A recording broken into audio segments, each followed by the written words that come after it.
Equinor is one of the leading energy companies in the world, with their main office in Norway.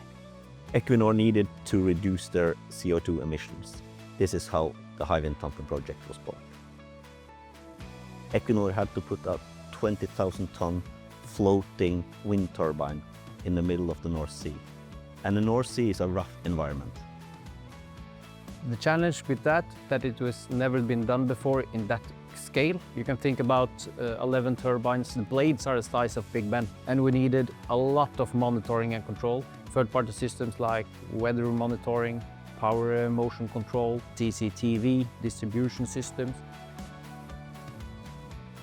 We needed to put all these third-party systems into one single control room onshore. We chose AVEVA because we needed a robust system. The scalability inside the AVEVA system platform was a key for us to choosing that on this wind farm.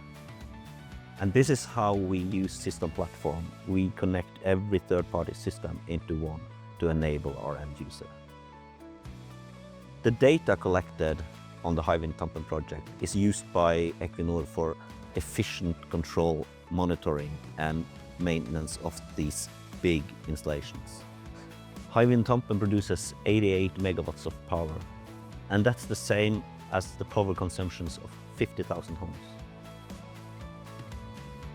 The value of the Hywind Tampen project was a CO2 emission reduction of 200,000 tons of CO2 yearly. A project of this scale has never been done before. So when you have to innovate and execute on projects like this, you need reliable partners. Goodtech, Equinor and AVEVA has done it.